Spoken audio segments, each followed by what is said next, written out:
Did you know live Senate video is now available at youtube.com/at Senate of Virginia?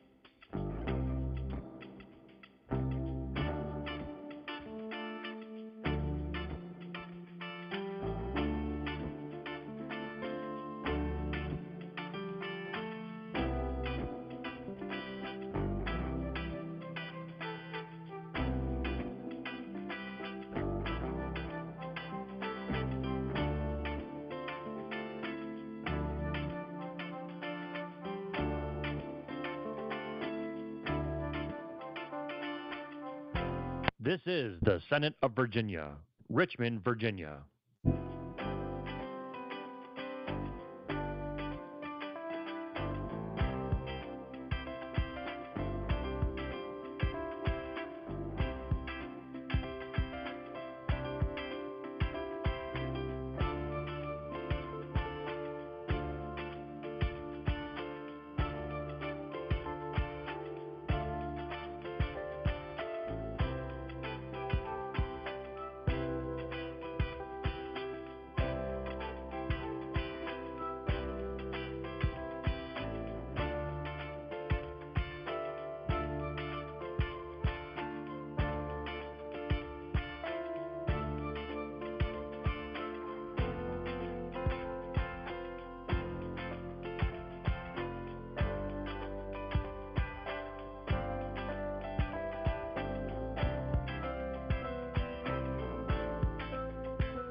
Senate Committee Room, B306.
This is the Senate of Virginia, Richmond, Virginia.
Senate Committee Room, B306.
Did you know live Senate video is now available at youtube.com/@Senate of Virginia?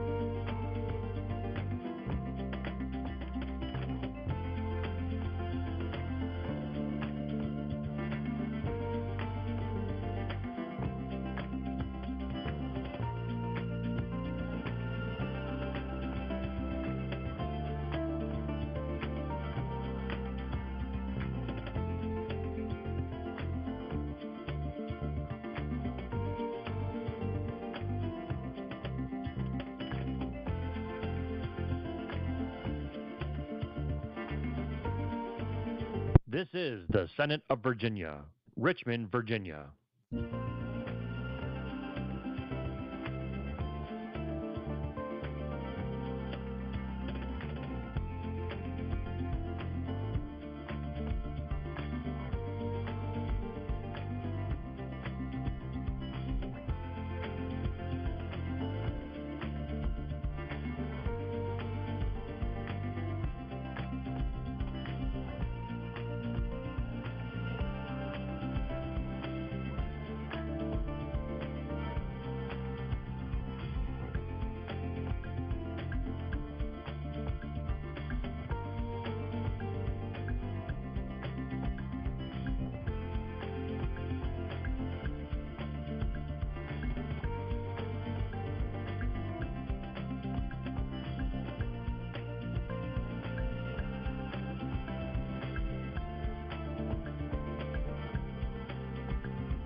Senate Committee Room, B306.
This is the Senate of Virginia, Richmond, Virginia.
Senate Committee Room, B306.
Did you know live Senate video is now available at youtube.com/@Senate of Virginia?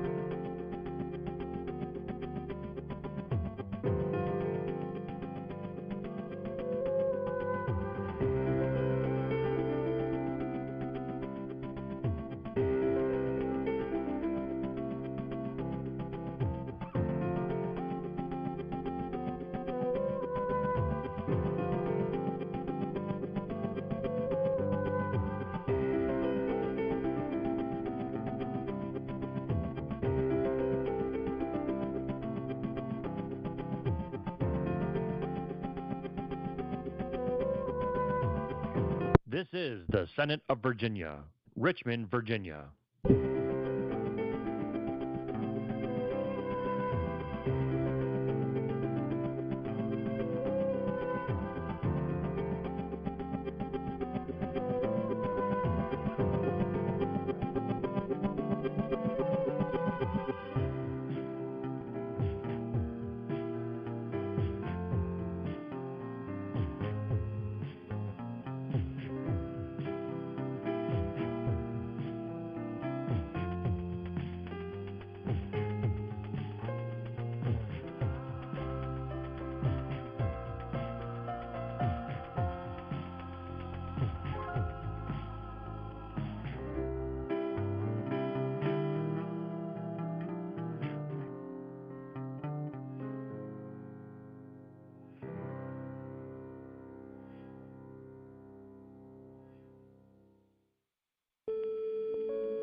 Senate Committee Room, B306.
This is the Senate of Virginia, Richmond, Virginia.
Senate Committee Room, B306.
Did you know live Senate video is now available at youtube.com/@Senate of Virginia?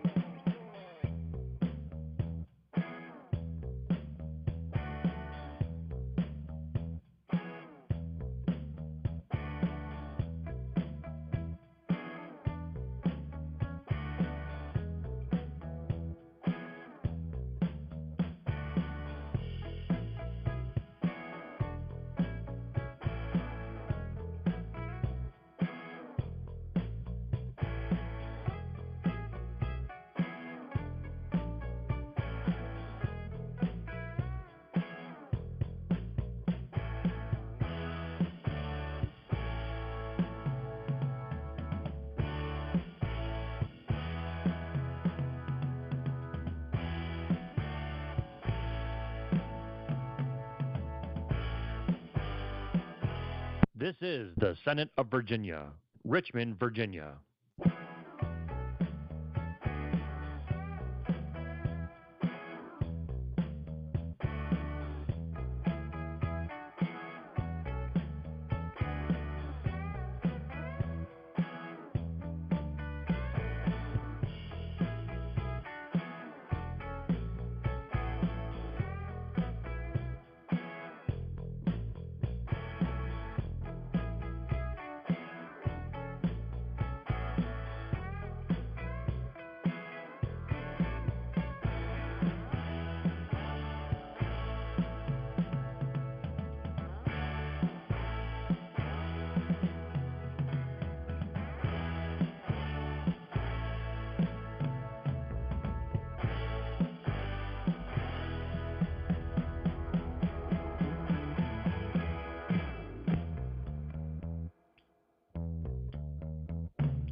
Senate Committee Room, B306.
This is the Senate of Virginia, Richmond, Virginia.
Senate Committee Room, B306.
Did you know live Senate video is now available at youtube.com/@Senate of Virginia?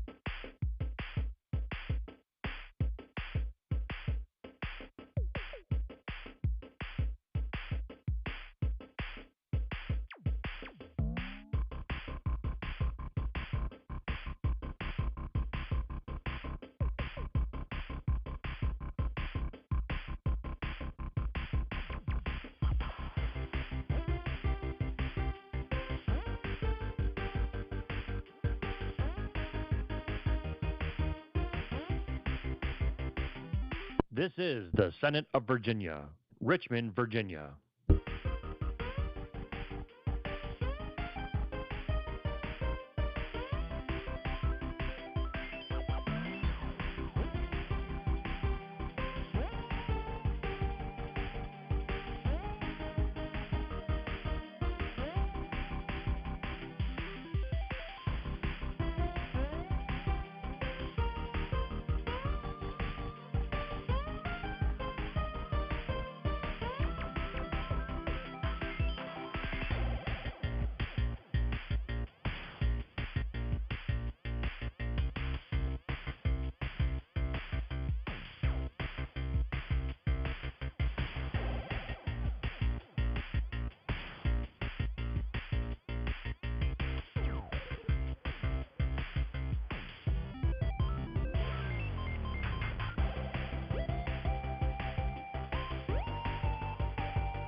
Senate Committee Room, B306.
This is the Senate of Virginia, Richmond, Virginia.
Senate Committee Room, B306.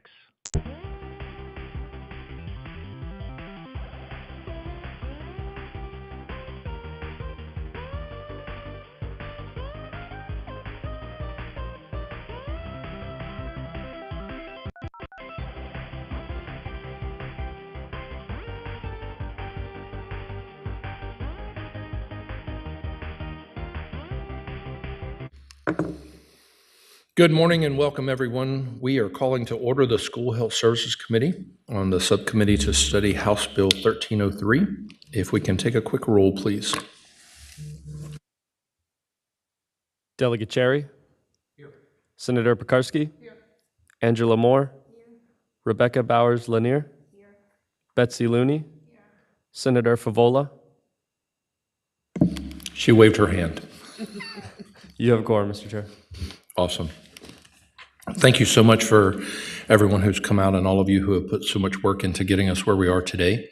I'd like to begin by opening up to the chairwoman, Senator Favola, if you'd have any opening comments. And are you muted or do we have you muted? Hold on. Me? Okay. Can you There hear you me go. now? Yes, ma'am. Have you loud and clear. Thank you. Thank you, Delegate Cherry, and all the members of the subcommittee. You're really doing yeoman's work, and the full committee appreciates it and appreciates your deliberation. So good luck, and I will be participating when you allow me to during the subcommittee meeting. Thank you. Thank you, Senator, and we're praying for your continued health. And as you continue to go through your treatments, we certainly are glad you're able to continue to join us. Subcommittee, before us today, we're going to have two drafts of Senate Bill 1303. The first draft is a little bit simpler and is kind of predicated off of our discussions that we had during the previous subcommittee meetings and encapsulating what was brought to us. The other version is a new version of the bill drafted by Senator McPike, Senate Bill 1303. And with your indulgence, I think since he's with us, let's open up the floor to Senator McPike and let him present his new bill, and we can have discussion on that. Senator McPike, the floor is yours. Thank you very much, Mr. Chairman. Can you hear me okay? Yes, sir. Great. Thank you. Thank you very much. I appreciate the time. Happy Monday to everybody. We also took the feedback that we heard last meeting and appreciate everyone's time and effort to really focus down on a couple key issues within the bill and then feedback from the subcommittee. And so I appreciate first off the great DLS team and staff attorneys that have been working with us over the last couple of weeks. And the purpose is really to focus on updating the 26-year-old code section about diabetes care in schools and modernizing the language and definitions, introducing stronger student support and information about type 1 diabetes, screening and diabetic awareness, ensuring equal access to life-saving undesignated glucagon.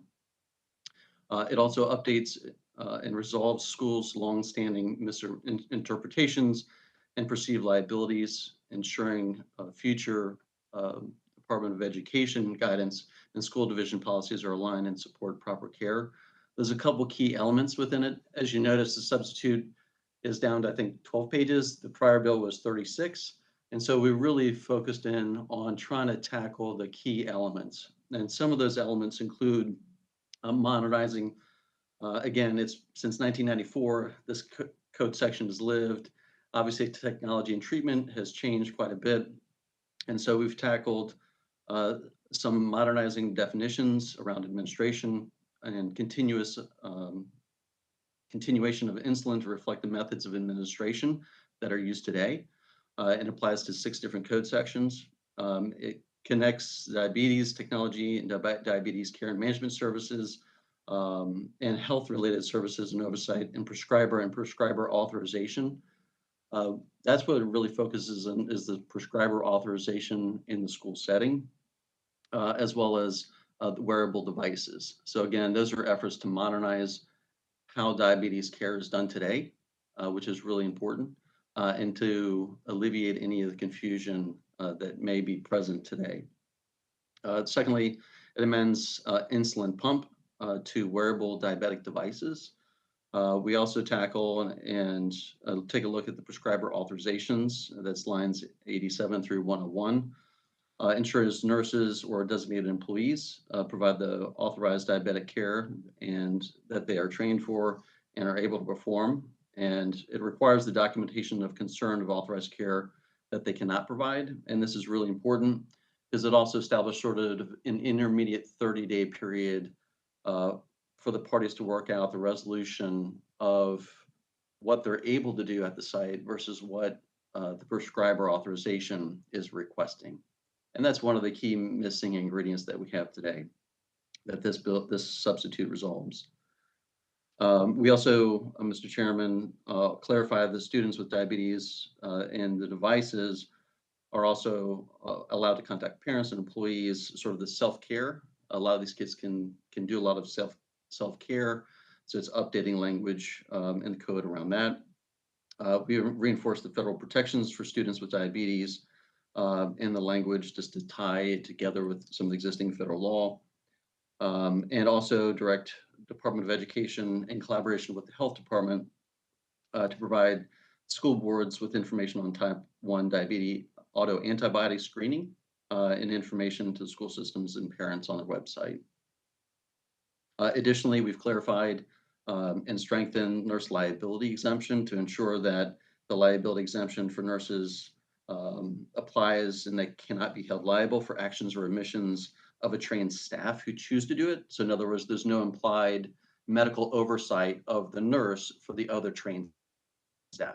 So that's feedback that we heard. We think we've tied that up and resolved that issues on lines 141 and 156. And then I think one of the key elements is equal access to life-saving undesignated glucagon. That's also in the bill. You may recall we had some discussion during last session around how is this different from epinephrine or others, which were more episodic. This is a continuous, certainly a continuous issue with kids with type 1 diabetes. And so having that undesignated glucagon and clarification we see as a critical aspect to this bill as well. And then finally, Mr. Chairman, to summarize, the enactment clauses at the end of the bill, lines 263 through 306, requires a Board of Nursing in collaboration with Department of Education and Health and Board of Medicine to update the diabetes management in schools, the manual, and provide that guidance back to help promote and proclamate rules and regulations around this bill. So we appreciate also there's been some collaboration since the substitute as well. And I know there's a couple small line amendments and working with different partners, but we didn't want to have a full substitute to confuse. And so there's just some very simple items we can get to later on if you wish to, Mr. Chairman.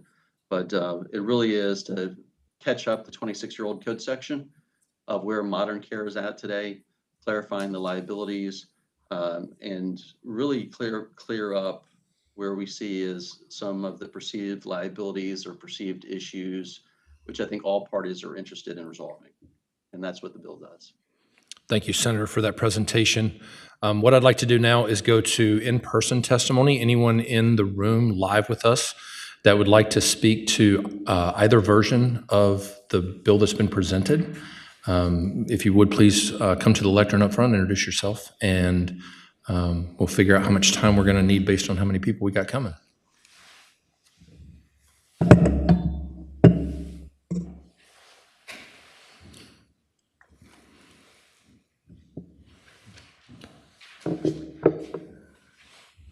You're fine. No center aisle in this room. I normally sit on that side of the room, so I didn't even know how to get up here from where I was sitting. Good morning, subcommittee members, Mr. Chair, Stacey Haney on behalf of the Virginia School Boards Association. I really appreciate the subcommittee's attention to this important issue. I continue to have concerns around the new substitute and the level of requirements contained in there. I believe the shorter substitute is probably the better path forward. I think, I mean, certainly the shorter substitute, attempts to address many of the concerns that we raised and moves the ball forward. To be frank, I'm still sort of trying to digest the longer substitute version, but I continue to have some concerns around the training, the staffing, the level of requirements.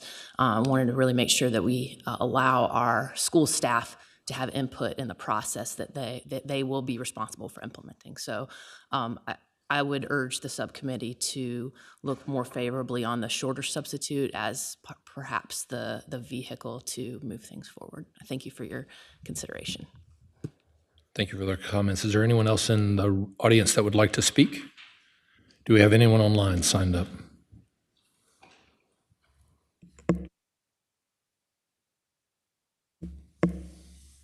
Mr. Chairman, I believe we'll have Carrie Murphy online. We are not showing her in the room, Senator. He's checking now.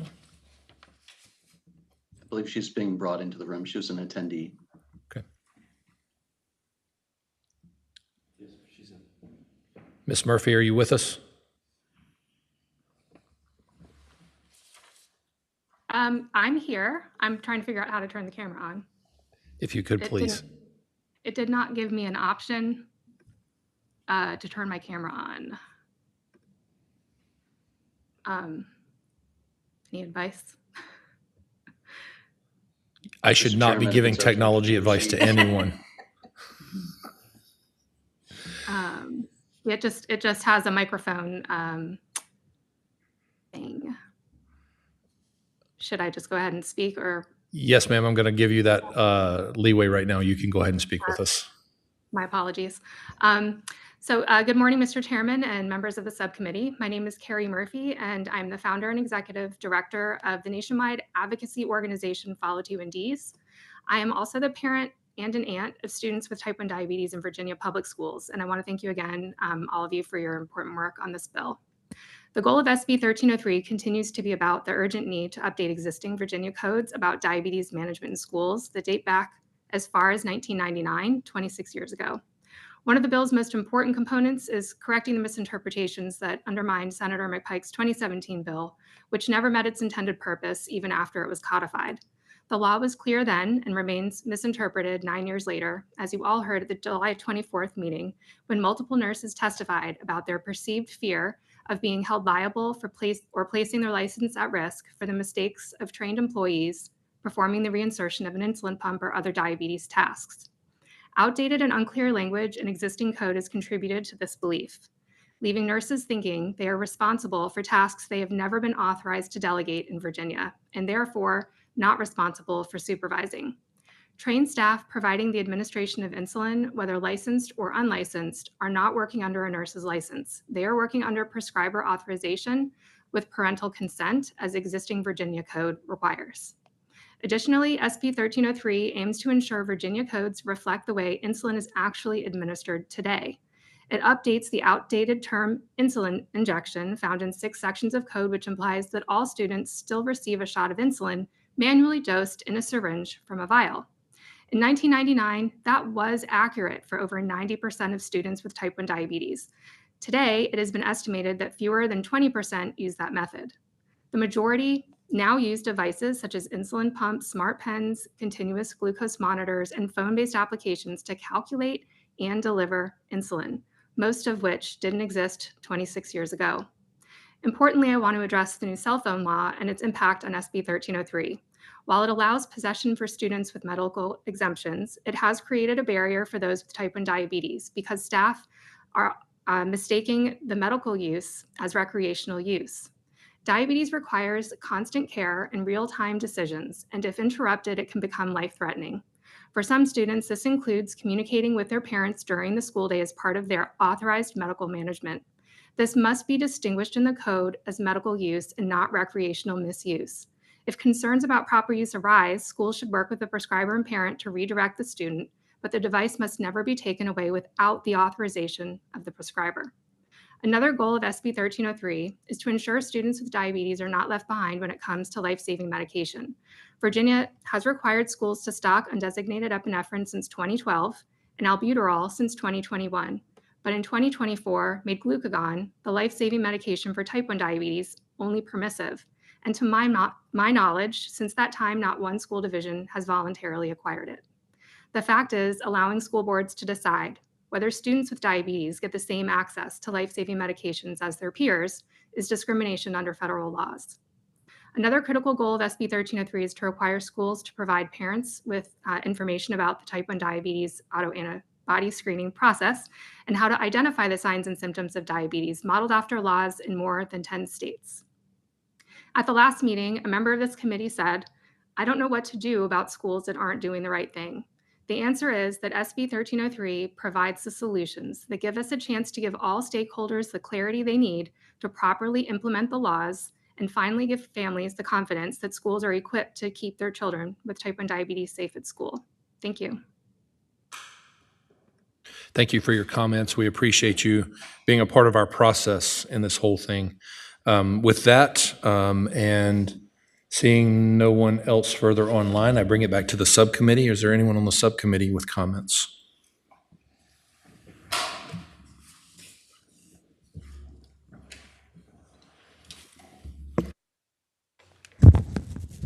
So, Ms. Murphy, Senator McPike, thank you for that, and thank you for all your time on this bill and the comments. And I've had some really good conversations with Ms. Murphy about this bill, and I think there's things in here that are very, very positive, and and I think we should really take a good look at it.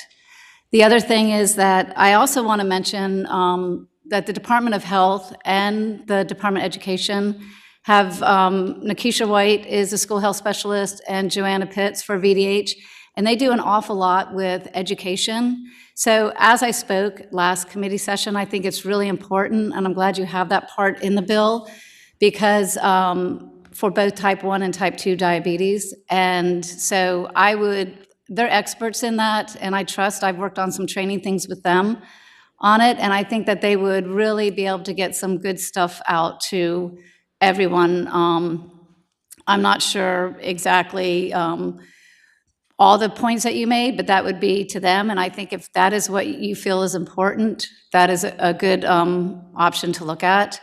The other part is, I just want to clarify, and I know Ms. Murphy did, but there has been some confusion on this bill. So in 2017, Senator McPike passed a bill saying that we may insert or reinsert the CGM, and in this bill, he also is saying may. He's not saying that it's mandatory. The other confusion that I have heard was that if a student didn't have their diabetic supplies, that the school had to supply it. That's not the case in this bill, because we have a DMMP that we look at, and in the DMMP, the doctor does put what supplies and what is needed. Another area that was some confusion on it is for school nurses, that we would be held liable. Well, Senator McPike did make that change, so that, for example, if I'm training someone and that person makes an error, that I would no longer be liable for the error that that person made, provided I provided the correct training. So I really appreciate that, and those are good points. So I would say let's really take a look at it, and I think that the collaboration's been wonderful, and I really appreciate that we're able to talk. And I think also with diabetes, that it is a chronic illness, and it's something that is, we do need to really, as Ms. Murphy expressed, that chronic illness, all parents that have children with chronic illnesses do have concerns, and we in the school system want to do what's best for them. Anyone else? Senator. No, go ahead.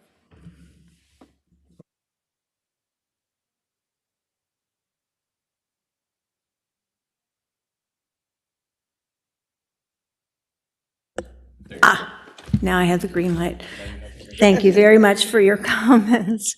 As I've been looking at both versions of the bill that we got today, I would like us to consider moving toward the less expansive bill and less detailed bill with more information that needs to be done, perhaps being put in an enactment clause.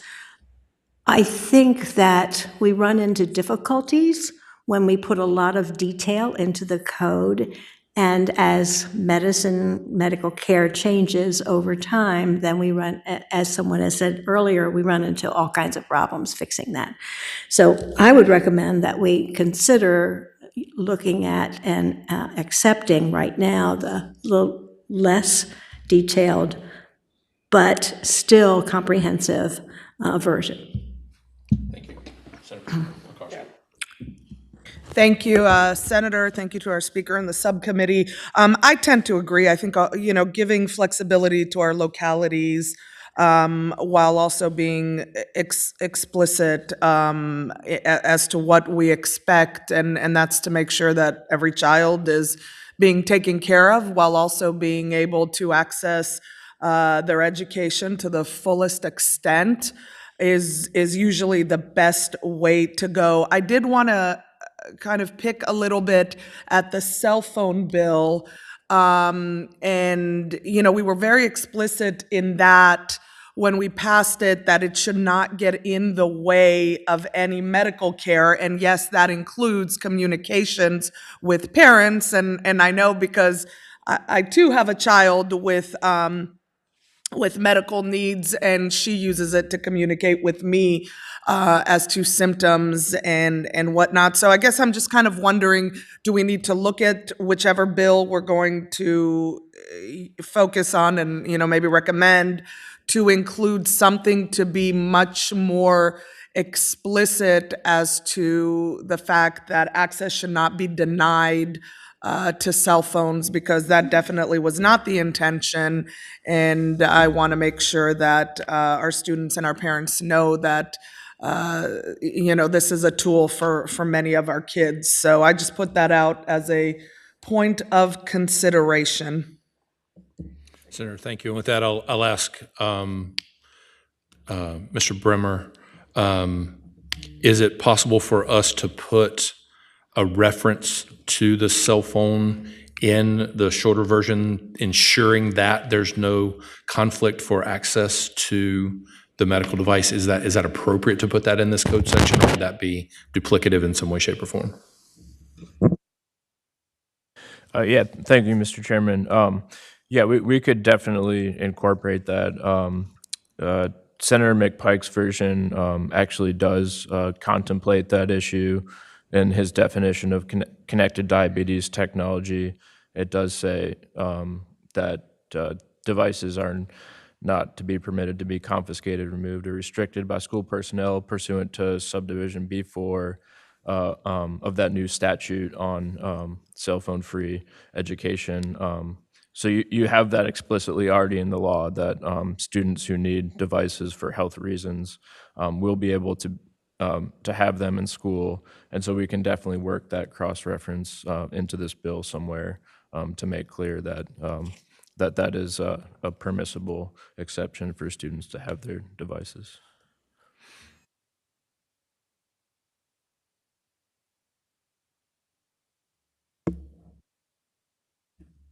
Thank you, sir. Senator Favola, would you like to jump into the fray? Do you have any comments for us, ma'am? Hold on, I've got you muted again on my end. Hold on. It's not you. There you It was go. me. Thank you so much. Yeah, thank you, Mr. Chair. I've been listening to the conversation. I do think the alternative will be easier for school boards to actually implement, and is a bit more respectful of school board authority and and their available resources, while at the same time laying out, I think, very important goals regarding access to care and safety. And we do refer back to guidelines. I believe the alternative has reference to those guidelines that have to be updated. So I think that will address some of the issues that Senator McPike brought up. I just remain concerned that if you sort of force a district-wide plan, schools won't have the staff to actually implement it, because whether or not teachers or teacher aides or counselors or whoever will volunteer to be trained, it's possible they may not. And then the schools will be sort of liable for something that they really don't have the ability to implement. My apologies, I wasn't able to carefully read the second alternative, but that was, I'm sorry, the alternative that Senator McPike presented today. But that was one of my concerns with his first version, had to do with training. The alternative is certainly, if somebody wishes to patron that, if Senator McPike and the interest groups choose to go forward with the alternative. It's not to say that some tweaks couldn't be added. But I'm interested, Mr. Chair, when you think it's appropriate, Senator McPike, do you have any interest in the alternative, or is the alternative, as far as you're concerned, just not something you would be interested in carrying or seeing forward? Senator McPike.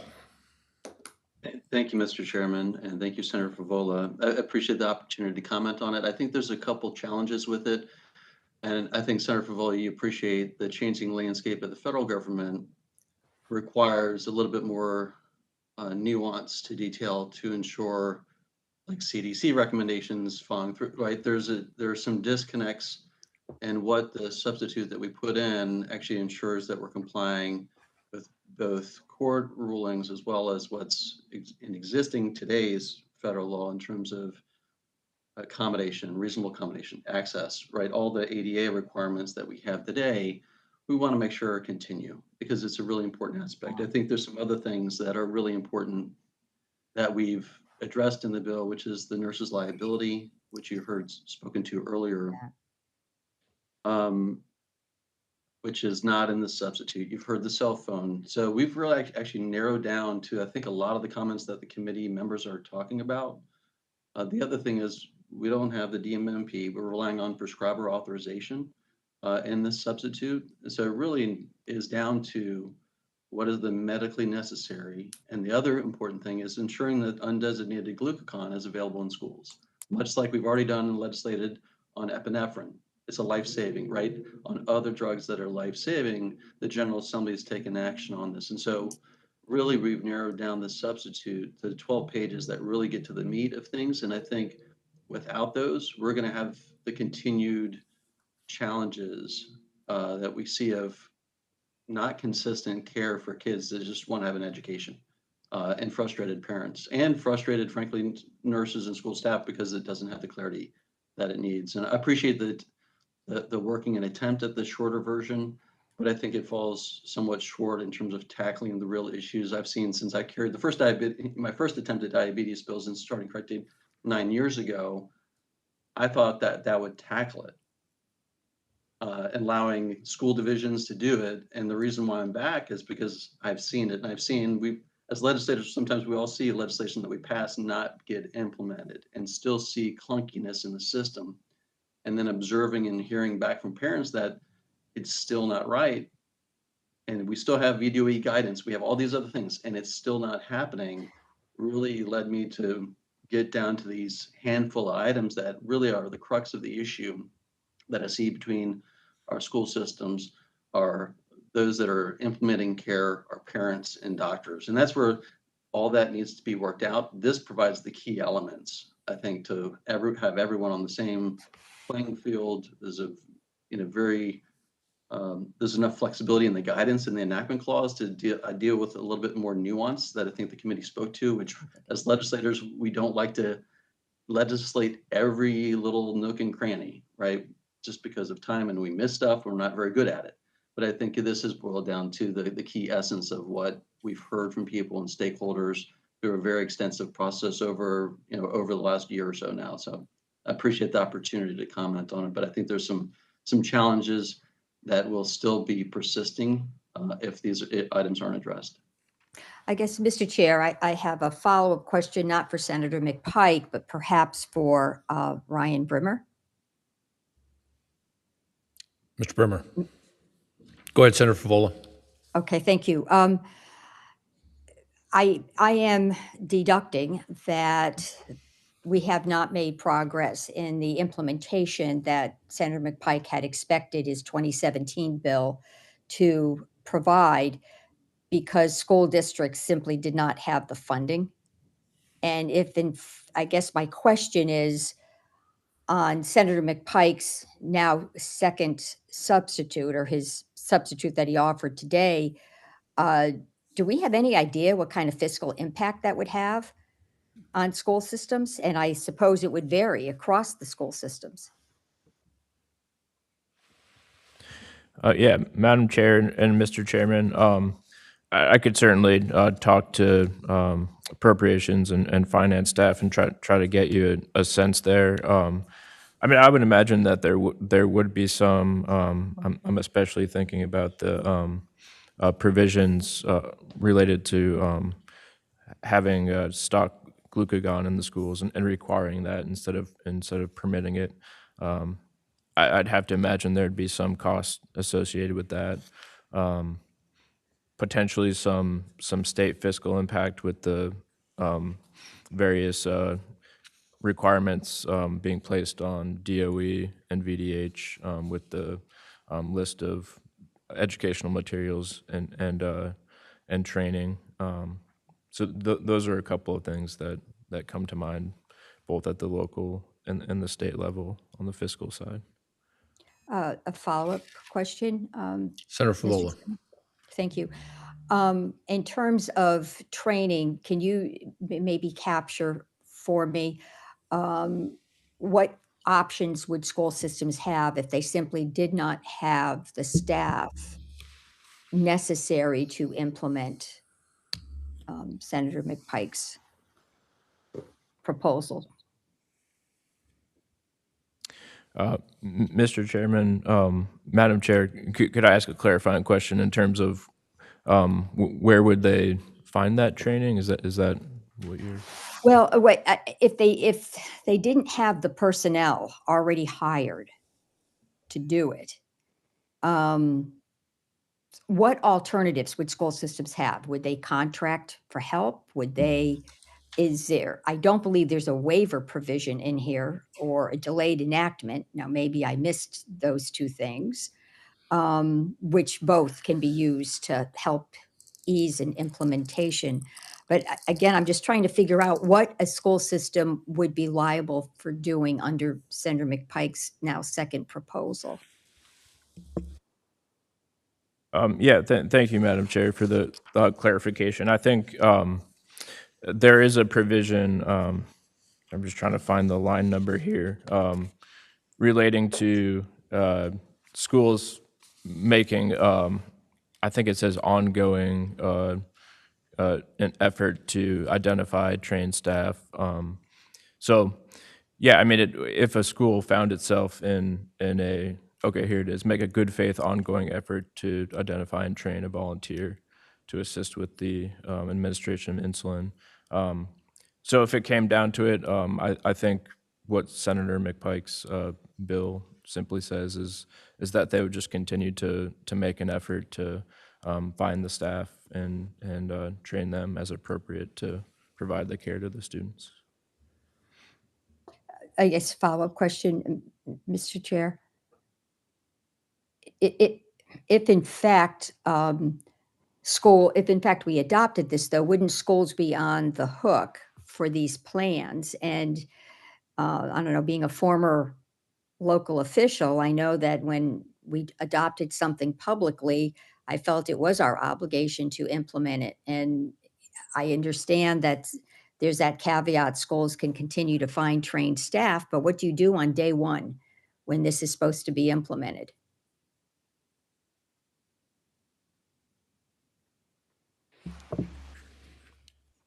Mr. Chairman. Senator McPike.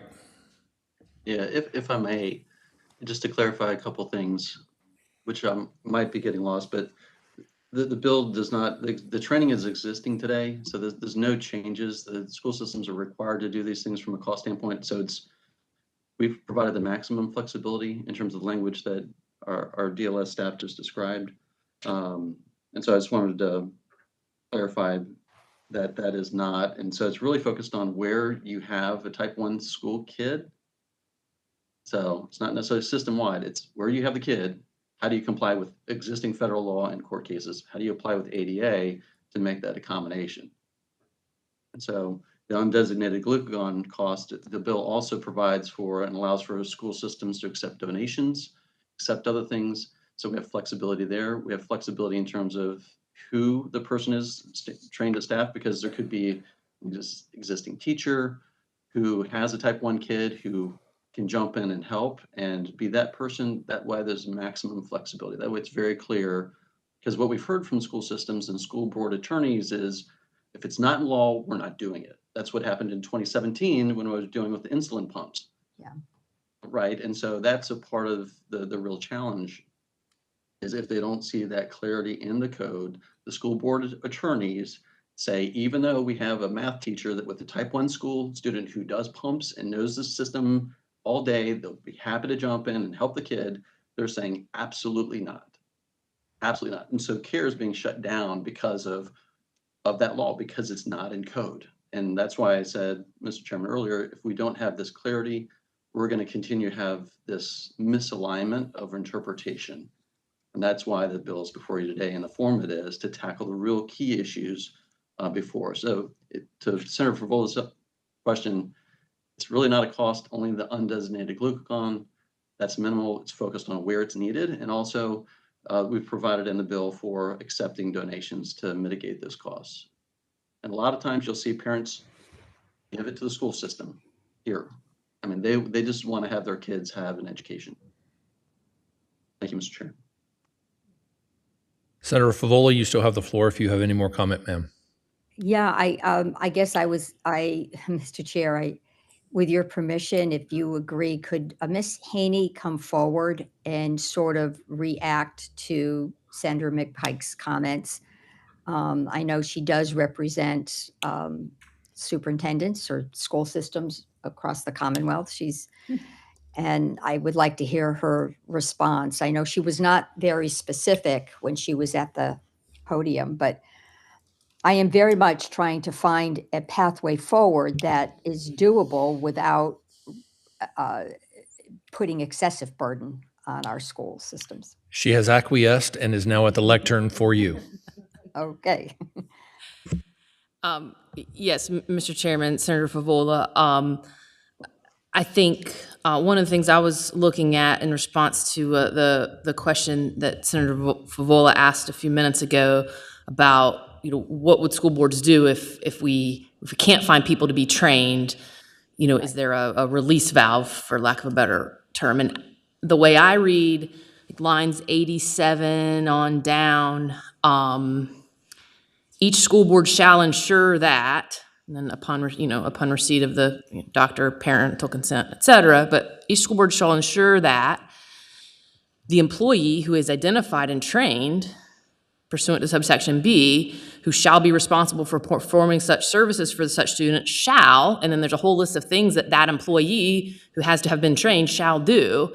So I think at the end of the day, we're still left with school boards are mandated to do this. And this is one of the problems, one of the concerns I raised with prior iterations of this legislation during session, was it mandates school boards to do this thing and to have these people.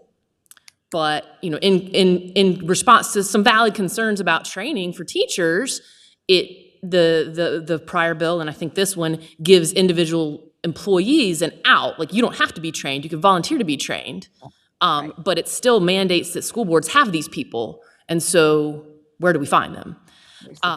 And as they, well, so that was the one concern that I was sort of focusing on. If there was something else I missed, I'm happy to attempt to respond. But that was one thing that I one concern. Again, I know it wasn't super specific. I think there's a lot here that we could continue to pick at. But there are some good things. I think that there is some movement to be made. Some of the self-carry.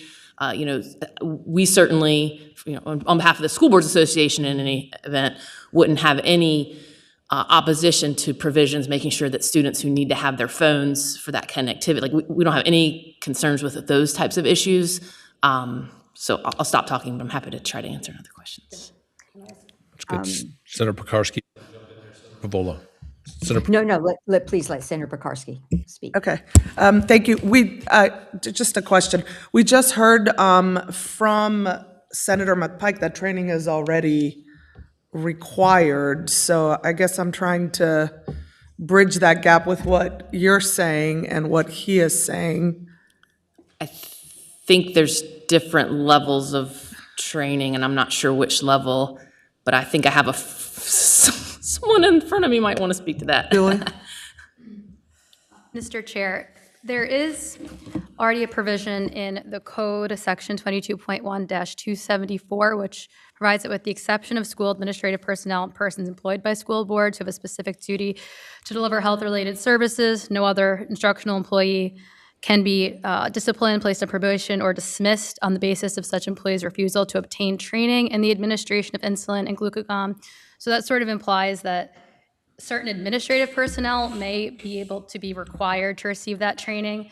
And then as to the current guidance from the Department of Education, they do have provisions set up relating to the training, parameters for who may provide that training, and they also set forth that the school divisions have the following responsibilities, which include ensuring appropriate policies in place for safe medication administration, creating protocols to effectively implement those policies, developing a process to designate, train, and supervise school staff in medication administration, and so on and so forth. And that just comes from the fact that Section 54.1-3408 requires that in order for any unlicensed personnel to administer insulin or glucagon, they need to have prescriber authorization and be trained in doing so. And so like that tangentially to the provision of the code that permits trained personnel with prescriber authorization and parental consent to do that also requires them to be trained. So there is no current requirement that any specific individual, aside from the fact that at schools where there's an instructional staff of more than 10 or less than 10, and at least one student who has type 1 diabetes needs to have, I believe it's either 1 or 2 people trained. So it is a current requirement. It looks like a lot of times it might end up being the administration who is trained just based off that code section, but there are requirements and parameters in place. As Ms. Haney said, there is no requirement currently as to any sort of level of training, or the guidance or the current guidelines are also pretty flexible in the sense that they have like 13 modules, I think. And those all have different degrees of like legal responsibilities, awareness. And at the very, very end of it, there are things related to the proper and safe administration of insulin and glucagon and like checking blood sugar and stuff like that. But as Ms. Haney said, there is not any specific legal requirement as to what that training is to entail in the education title of the code. Mr. Chair, Senator. Thank you. Does Senator McPike's bill that before us, does he require a certain level of training, or does he leave it up to the Virginia Department of Education to determine what level of training? Senator, would you like to speak to that, or would you like me to have staff speak to that? Senator Pike. Staff can clarify. We don't speak to levels of training in the bill. It's or the VOD training anymore. So that was in the last year's version of the bill. We do not have that. We also did not increase the staffing requirement. That was in the original bill. You might recall as 1 to 2 and 2 to 3, depending on the number of students.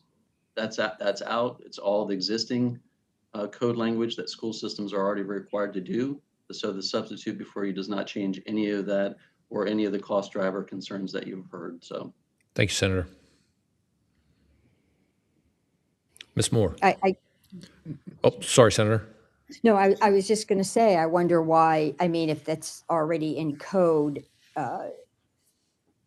what the missing piece is. I mean, seems like a fair amount of Senator McPike's proposed bill now is in code, and I think we need to find out why it hasn't been implemented. And maybe that will get to the crux of the issue. Ms. Moore. Thank you again, Mr. McPike, for coming up with this. It hasn't been done for so many years. Just to kind of look at it again is a great idea. I think that probably the bill you're proposing is a little bit too prescriptive, in my opinion, to have in a school system. And a lot of these things are already in other bills. Some of the concerns I have, first of all, we don't have a nurse in every school. So I'm going to throw that out there. If there was a nurse in every school, then a lot of these things wouldn't be a concern, because the nurse would be the person who is performing these tasks instead of an unlicensed person. And also that registered nurse could easily perform the the training, which would make it easier. The person being trained, I think you verbalized in there, you put in the bill that someone would volunteer to do this. I will tell you, in all realistic expectations, no one is going to step up to volunteer to be trained to do diabetes care. It's just too complex, and no one's going to do it. I will also say that in school buildings, I don't know the exact verbiage, but it is either the principal designates or the principal appoints the person to be trained for most things, in terms of providing medication and things like that. And even if the principal or when the principal does that, the school nurse or the registered nurse provides training. And even when you provide training, the laws of delegation are there, and you can provide trainings, check people off, and the very last part of that is they have to accept the responsibility to move forward in an ongoing way, provide that care or provide the medication or do that. So we could train people all day long, and if they don't take on the responsibility to, move forward and give the medication or provide the diabetes care, all that training is going to be for nothing. And as more and more instructional assistant, clinic assistants, or whatever realize that, at least I'm finding in my district that we don't have people to perform the healthcare needs that are in the building. So, again, nurses are going to be the best reason to hire nurses and are going to be the best solution for that. In terms of my role, I will tell you that I specialize in special education, so I know the laws of nursing, I know the laws of education, I know the laws of special education. I'm very good at putting them all together and dealing with them in a school system. So you did mention ADA and IDEA and FAPE and all that stuff, and I will tell you that those things come from a federal level, not from a state level, including the funding for those things. So, to have to put them in a state level bill makes no sense to me, especially when we are getting funding from the federal level for those things. And so to put, in a bill that, be a policy for accommodations and things, I think it was section lines 108 to 118, where you even say we'd be reinforcing federal things. I don't understand why we'd have to enforce federal bills or federal IDA and ADA kind of things. I don't think there's any reason for that. Also, we also have to make sure that we're, following FERPA and HIPAA kind of things, and having more parents coming on field trips or mandating or allowing it. We have to be careful of that because a lot of our students may not have parents, or they might live in group homes or in hospitals and things. So we have to make sure we're fair with everybody, and the accommodations are something that everybody can fulfill. So we always have to be careful that we make sure that the school is responsible, and we make sure that the school is providing those different types of things and not expecting the parents to do that. And a lot of times, having a parent on a field trip, it just kind of explodes everything for all the students. It changes the whole dynamics of field trips and the purpose of field trips, which are educational opportunities. So to put that in a bill, don't know that that's appropriate. So the other side of that is, each school, each classroom, each district, they come up with their own rules and their own policies. And even, what an elementary school on this side of the district is able to do is probably going to be a little bit different than what's, able to do on the other side of the district, at least in a large district like ours. And it's probably a lot different than what Senator McPike's able to do in his district. So putting that in a bill don't make sense because it needs to be individualized. And talking about individualized, we have 504s that we write that help students with diabetes, to make sure that appropriately they're getting exactly what they need in a school to provide, adequate care for them. So putting all that in a bill doesn't necessarily make sense either. So for all those reasons, I think that a more simple bill makes more sense, so that at a district level, a lot of those things can be handled. Mr. Bremer, functional question. If one of the things that continues to be brought out, and even Senator McPike brought it out in his earlier comments, is every time technology changes, we're back here at the General Assembly redrafting bills to change because we've changed the nomenclature of a device, or we've changed a terminology even within the delivery devices. We're noting that that has to be continually updated. Is it feasible or possible? Does it make sense if we, for lack of terminology, the simpler bill were to be recommended with perhaps an enactment clause that would be recommendations for schools with best practices and the other things that we're talking about of phone usage, communication, that we can make recommendations in the enactment clause, but not make it so specific in the actual bill, so that we have clarity and simplicity in the bill, but then we give guidance to school divisions in an enactment clause or some other format. Is that appropriate to do something like that? Thank you, Mr. Chairman, for the question. Yeah, we can definitely look at doing that. Yeah, I mean, I take your point. I think, we definitely want the DOE manual to be properly up to date and with all the current best practices and references to all the different technologies that have continued to emerge existing in there.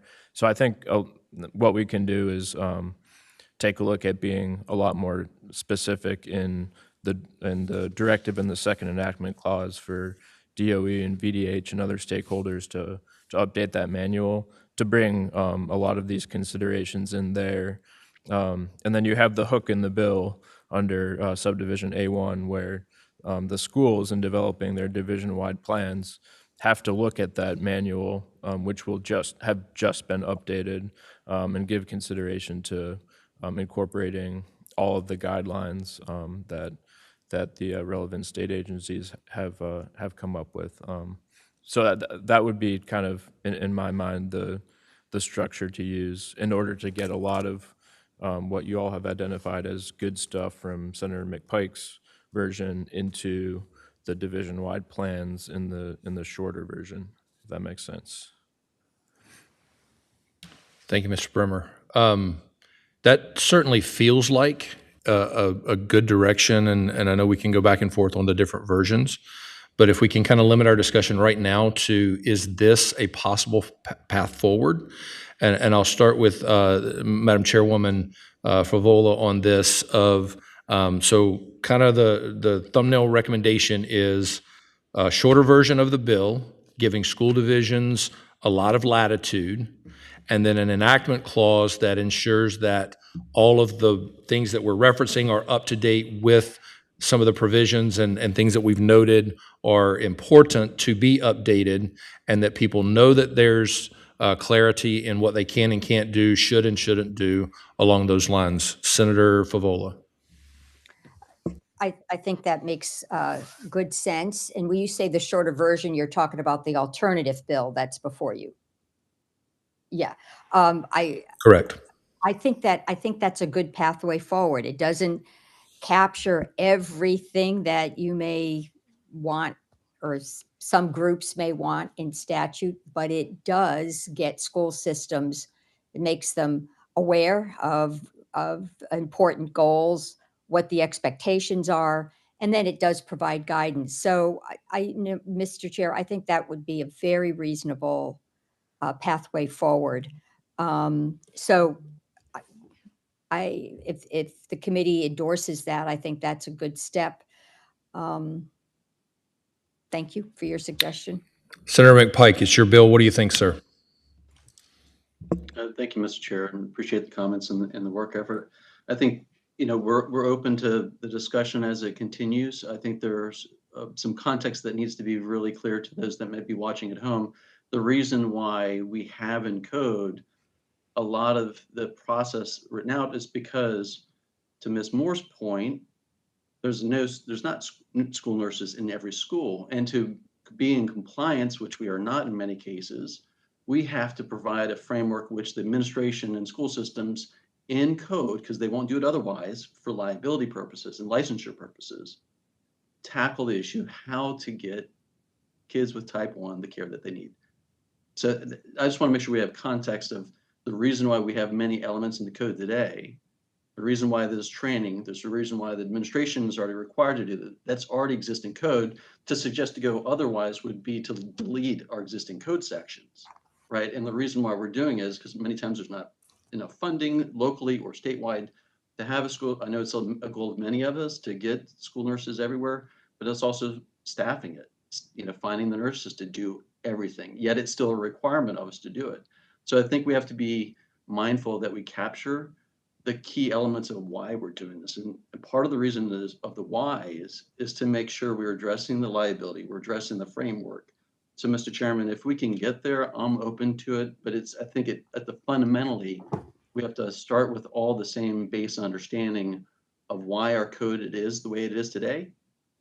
It's because we're addressing a lot of the concerns we heard originally from the school board years and years ago, right? Of how do we do this? How do we take care of type 1 kids? Yet we're not a hospital, right? We're an education system. Yet we do have to accommodate under ADA and like the prescriber authorization of what has to occur. So we're having the update of the details that are necessary for people to do what's existing law. And so, Mr. Chairman, if we can get there, I'm open to it. I'm concerned like the skinnier down version is going to have a couple gaps. So I think if we can go through and identify where we have agreement, if there's other means which we can address the gaps that are unresolved issues, be happy to look with it and roll up the sleeves. We've been working with a ton of stakeholders on this issue, but this is a statewide context we find ourselves in of having to provide a workable framework that has to be, unfortunately, in law, or else, like I said, the experience has been that we've had school board attorneys just say, no, we're not doing it. We can't do it that way, right? And then kids get left out, parents get frustrated, and we're back at it. So I appreciate the whole committee's time and opportunity. It's an important subject. Yes, there are nuance, there are details, but that's why we're here, right? To roll up the sleeves a little bit. So I appreciate your time. Thank you, Senator. Coming back to the dais, Ms. Looney.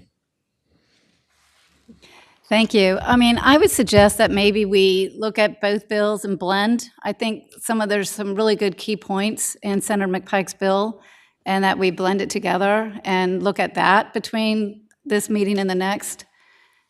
That's my suggestion. Mr. Chair, Senator Favola.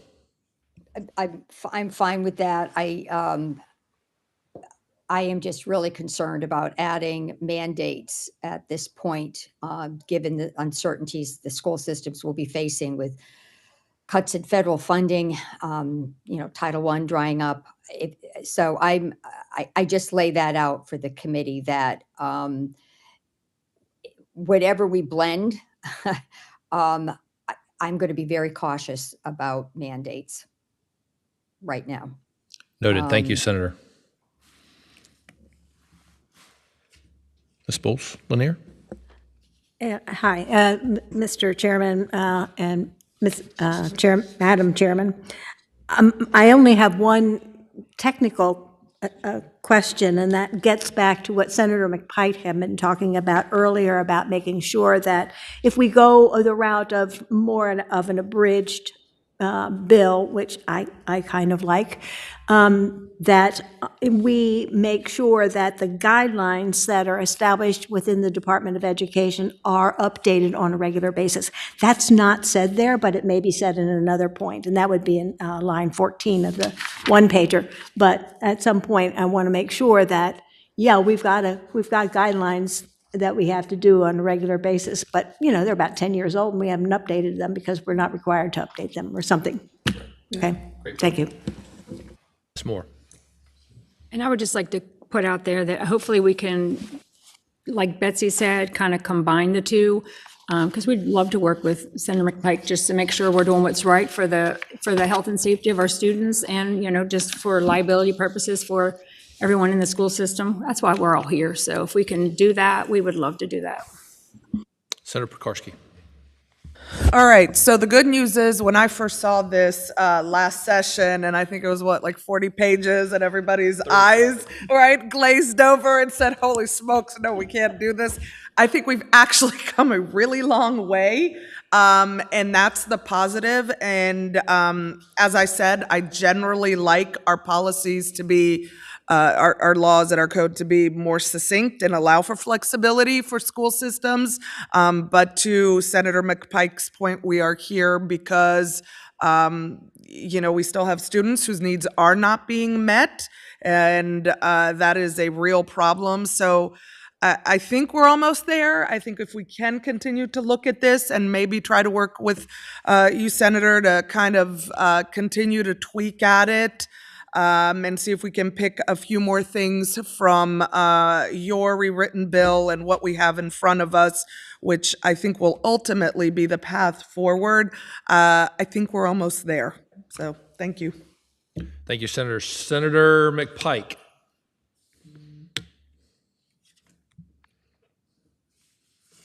Thank you, Mr. Chairman. Look forward to following up with members over the coming weeks and, getting a date for the next subcommittee so we can roll up the sleeves a little bit more and get into the details with each of you. So I appreciate your time today and consideration.